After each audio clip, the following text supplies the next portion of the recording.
अस्सलाम वालेकुम। हम पढ़ रहे हैं क्लास 11 का chapter first the living world.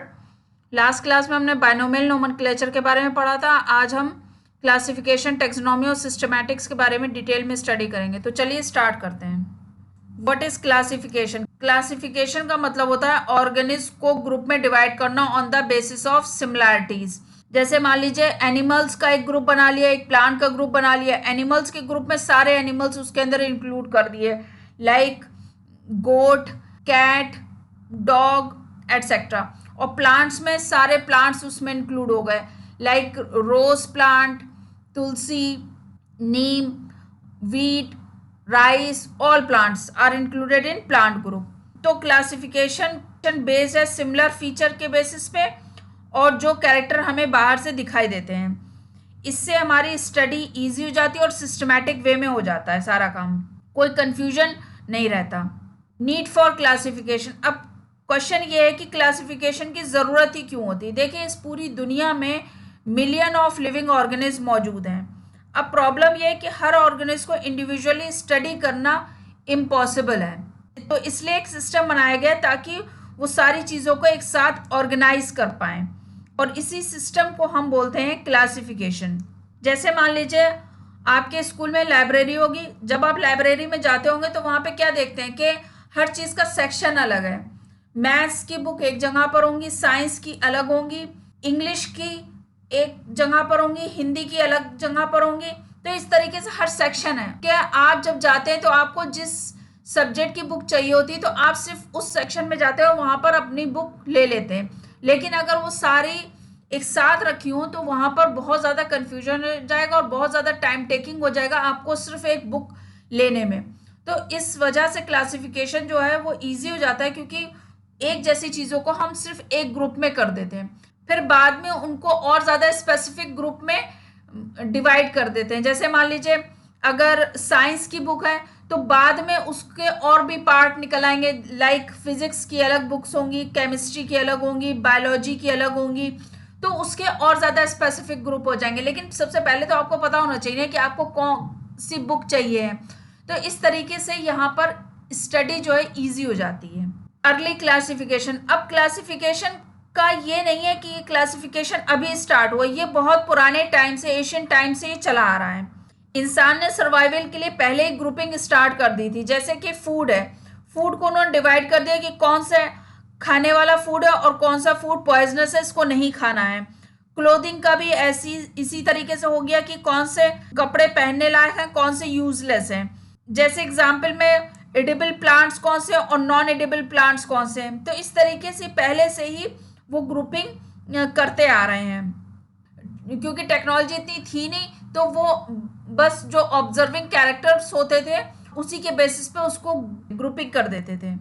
अब एवरीडे लाइफ से रिलेटेड जो क्लासिफिकेशन है उसके एग्जाम्पल देखते हैं। हम रोज क्लासिफिकेशन यूज करते हैं अपनी डेली लाइफ में, like dog, cat, insects, plants. जब भी हम बात करते हैं डॉग की तो हमारे दिमाग में एक इमेज आ जाती है डॉग की। प्लांट्स की बात करते हैं तो इमेज आ जाती है प्लांट्स की। जब हम जिस पर्टिकुलर ऑर्गेनिज्म की बात करेंगे उसी से रिलेटेड इमेज हमारे दिमाग में आती है। यही ग्रुपिंग होती है। अब उस डॉग में हम स्पेसिफिक किसी डॉग की ब्रीड की बात नहीं कर रहे, हम सिर्फ एक नॉर्मली कह रहे हैं कि डॉग है या ये प्लांट है, तो आपके दिमाग में एक इमेज आ जाएगी प्लांट्स की। फिर जब हम उस प्लांट से रिलेटेड बात करेंगे कि कौन सा प्लांट है, किस तरीके से है, तो फिर आपके दिमाग में, अगर आपने उसको देखा होगा तो आपके दिमाग में उससे रिलेटेड एक इमेज आ जाएगी, आप समझ जाएंगे हम किस चीज़ की बात कर रहे हैं। अब ग्रुप्स को और ज़्यादा अच्छे से समझते हैं कि हर ग्रुप में कुछ कॉमन फीचर्स होते हैं।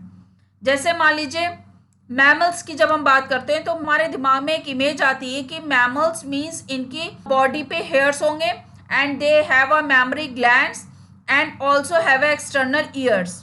ये सारे फीचर्स मैमल्स के होते हैं। लेकिन जब हम बात करते हैं प्लांट्स की, हमारे दिमाग में एक इमेज आती है कि इसके अंदर रूट्स, स्टेम्स और लीव्स होंगी।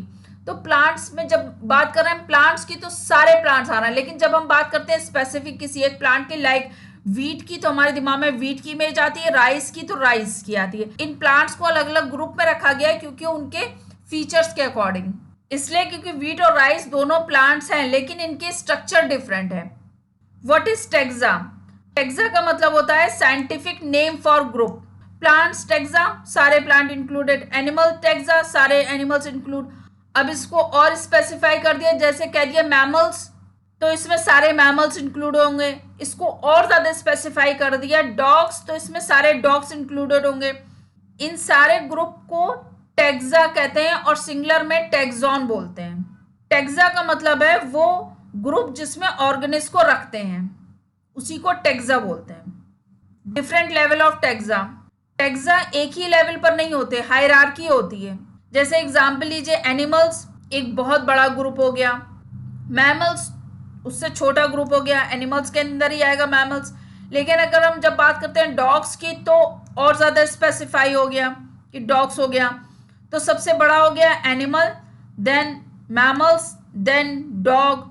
तो इस तरीके से इसकी हायरार्की होती है। जैसे मान लीजिए आपका स्कूल है, तो स्कूल ब्रॉडर टर्म हो गया, स्कूल के अंदर क्लास है, ये उससे छोटा हो गया, और क्लास के अंदर स्टूडेंट्स है, ये स्पेसिफिक हो गया और छोटा हो गया। तो इस तरीके से टेक्सा के डिफरेंट डिफरेंट लेवल हो गए। What is taxonomy? टेक्सोनॉमी का मतलब होता है स्टडी ऑफ क्लासिफिकेशन।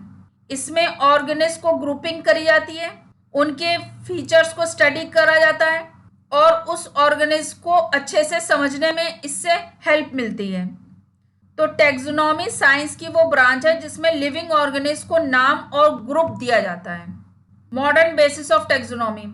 अब आजकल क्लासिफिकेशन सिर्फ आउटर लुक पर नहीं होता है, बल्कि एक्सटर्नल फीचर यानी कि बॉडी शेप के अकॉर्डिंग होता है, इंटरनल स्ट्रक्चर यानी ऑर्गन के बेसिस पे होता है, सेल स्ट्रक्चर के बेसिस पे, डेवलपमेंट प्रोसेस के बेसिस पे, और इकोलॉजी और इन्वायरमेंट के बेसिस पे होता है।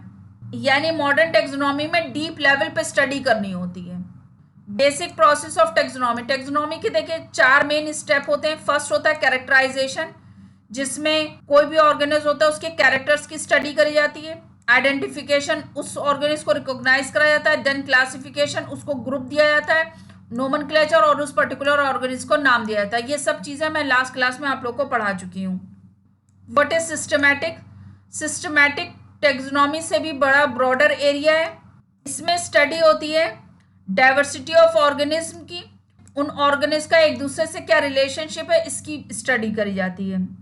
मीन्स कौन सा ऑर्गेनिज्म किससे रिलेटेड है और कैसे इवॉल्व हुआ, इन सब की स्टडी सिस्टमैटिक्स में होती है। Origin of systematic. Systematic word आया लैटिन वर्ड सिस्टमा से, जिसका मतलब होता है ऑर्गेनाइज अरेंजमेंट। इसको सबसे पहले लीनियस ने यूज करा था अपनी बुक सिस्टमा नेचुरी में। Modern systematics. मॉडर्न सिस्टमैटिक में इंक्लूड होता है आइडेंटिफिकेशन, नोमेनक्लेचर एंड क्लासिफिकेशन, और इसके अंदर स्टडी होती है इवोल्यूशनरी रिलेशनशिप की। मॉडर्न सिस्टमैटिक्स में बताया जाता है कि ऑर्गेनिज्म सिर्फ ग्रुप नहीं होते, बल्कि उनका फैमिली हिस्ट्री भी स्टडी होती है। आज का टॉपिक यहीं पे खत्म होता है, मिलते हैं नेक्स्ट क्लास में।